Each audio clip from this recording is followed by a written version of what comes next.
Hello everyone, welcome back to another episode of Let's Play Pokemon Y2. I'm your host, the PokeGamer. In the last episode, we kind of started our way through Nimbasa City, and today we're going to kind of do the same. Off screen, I did a bit of leveling up, as you can see here. Part of this is because of a reason you'll see later down the line. We do get started on the gym today, of course, but we kind of run out of time before we can get to the gym later. So, I mean, and whatever can't be helped, I guess. I mean, we have to explore all the insides of all the buildings, yet we have yet to do that. If we had already done it, I would have already had my Sunstone, and then I would have already evolved the Petilil. So, I mean, we obviously have to go through the buildings just to make sure we get, you know, all the decent, worthwhile, and whatever items. So, I mean, there's that. So we do get our Petilil Sunstone today, so we will be evolving it, and of course, being level 30 now, it does have Giga Drain, so I don't have to worry about missing out on a really good grass move before it evolves. So, I mean, and the cool part is if you bring a Pokemon here, I think that has a decent amount of happiness. She gives you the Soothe Bell. Either that or just be like, yeah, great, it likes you and doesn't exactly hate you, so here, this might make it like you some more. So, Soothe Bell is a good item. If for whatever reason you don't have Lucario by now, one, I kind of feel bad for you, and two, the Soothe Bell will be very useful in, you know, getting it. You can just run around for about an hour and a half or so, and you should have more than enough happiness to evolve it at that point. Anyways, I think this is the same guy in Black and White 1 that gave you the Sunstone, so, I mean, no point in putting it off. I'm just going to evolve it. So,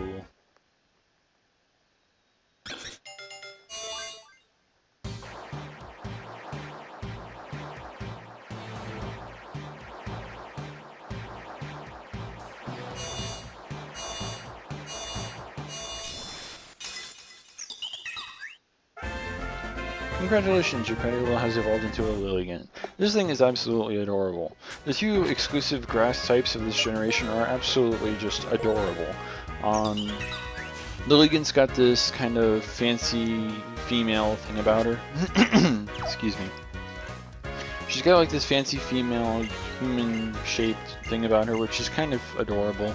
Of course, you know, like if you Google it, I'm sure you'll find other things that you really don't want to be finding, so I mean the same thing happens to Gardevoir. But regardless, its overall design is absolutely adorable. I find the cry to be a little bit adorable as well, you know, the weird kind of cry that it has. Not to mention the shining is actually really cool as well. I kind of want to get one myself. I'll probably have to work on that sometime in the near future.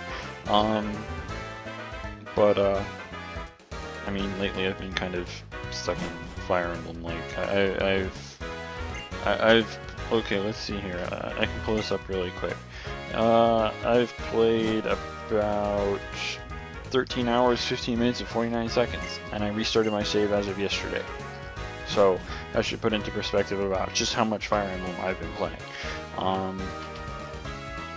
I kind of just had this urge to replay my game because, I mean, for anyone that knows the game, waifus out the ass. I mean, lots of waifus to kind of go through, but I mean, there's that. There's also the fact that I wanted to pair Chrome up with Olivia to get a better Ingo, I believe his name is. So, I mean, there's that, but yeah, it's not really relevant to this game now. Not that that ever stops me from talking about things in the past anyways. But yeah, like, and like going back to the whole adorable thing, Whimsicott's obviously adorable as shit too. Honestly, I wouldn't mind getting a plush of that, because Whimsicott's one of my all-time favorite Pokemon. It's just absolutely adorable, and the fact that it has the ability Prankster makes me kind of envision it being this really, really playful thing, which is just cool. So I'm kind of glad that I got back on track here a little bit, because the prop case is basically going to be a preview of what we're going to be doing in Pokemon and Me as of AlphaSapphire and OmegaRuby. Now, of course, it's going to be, you know, updated graphics and all that other, you know, happy crap.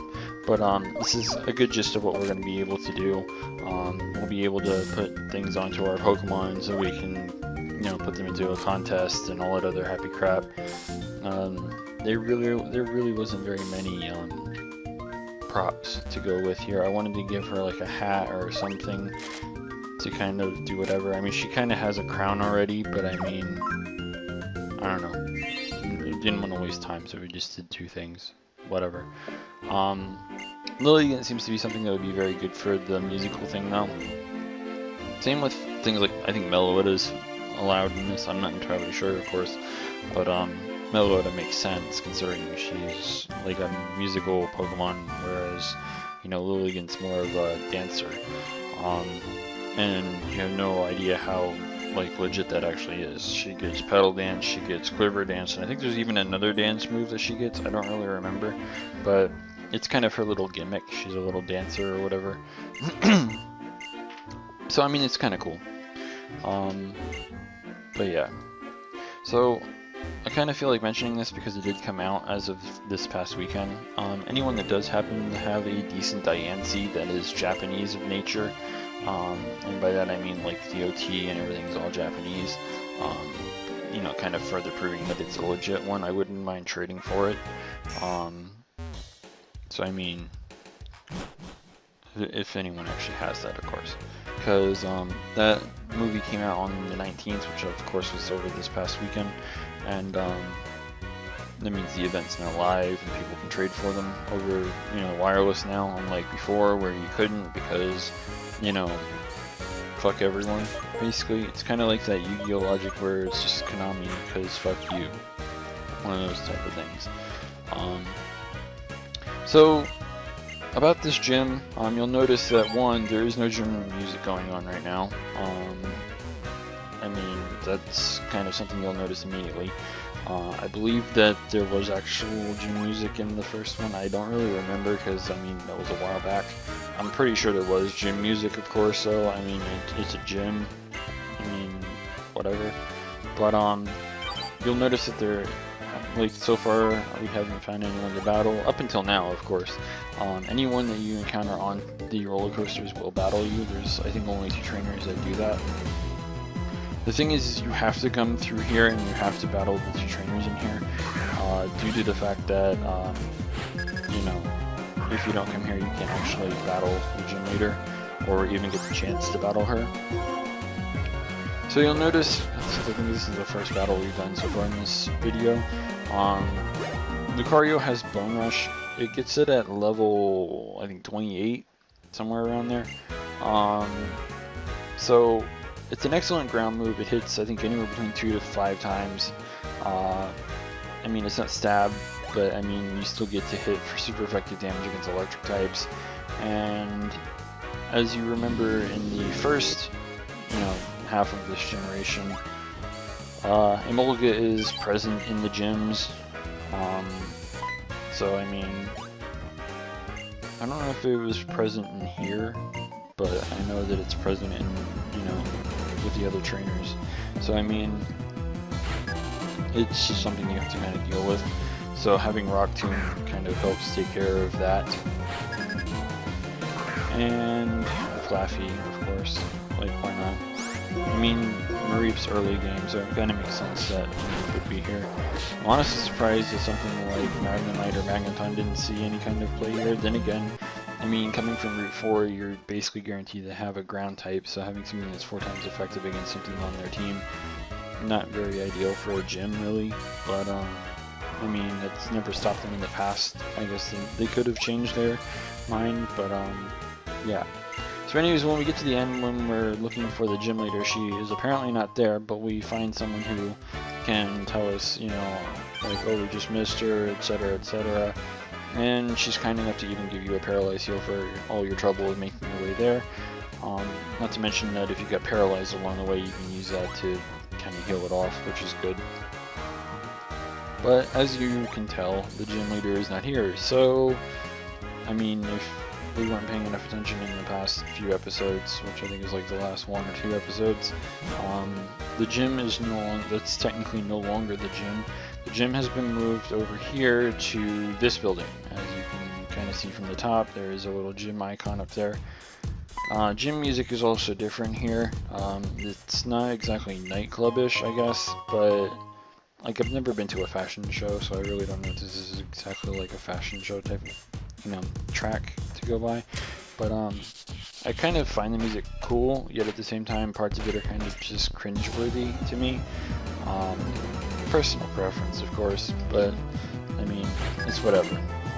To remember why I said, how I said, getting our Pokemon to level 30 was a thing. Well, this is just one of the underlings of the quote-unquote gym. Level 27, that's a pretty high level considering that was higher than everything that we had, I think, except for Espeon, who only has basically Future Sight, Bite, and I think Quick Attack as its only moves at the moment. I don't remember off the top of my head. This is kind of also another, this Flaffy was pretty bulky and I only got 2 hits. I don't know if you actually get more than 2. It could just be 2, I could be wrong, but yeah. And believe it or not, I actually didn't know this is how Rock Tomb looked. I'd never used Rock Tomb in these games before, so, I mean, I forget what I had at this point whenever I played through this game through the Japanese version, whenever it first came out. I don't remember what all I had this gym. I remember having Samurai, I remember having Lucario, well not Samurai, but like Duat, Lucario, and I can't remember what else I had. But, I mean, the gym is, if you have been watching this Let's Play from almost the very beginning, I mentioned that Lucario is one of the all-time best Pokemon to use throughout this entire game, especially for the story. The reason for that is because it has excellent coverage against every single gym, basically. As you can tell, I have Rock Tomb for the Emolgas, I have Bone Rush for anything else in here that I can actually hit with ground moves. Force Palm is a very decent early game stab move, having Return very early as well as an item to boost it. Very good considering Lucario requires Happiness to evolve. Literally it needs no less than 220 Happiness to evolve, and it gets a 102 base power at 255 Happiness, so that should put into perspective about just about how powerful Return really can be on Lucario. So Lucario is just an absolute powerhouse throughout the entire game. Keeping everything caught up to its levels is honestly actually difficult, because Lucario is the easiest thing to use in this game, and literally I could probably power through the rest of the game with only Lucario. A friend of mine who happens to be on YouTube as well, who doesn't really do much like gaming or Pokemon stuff, he played with me through the Japanese version when that first came out, and he got through the entire game with Lucario, basically. He got his starter, anything else that required HMs for what it was worth, things like that. And once he got to the champion, all he really needed was the Lucario.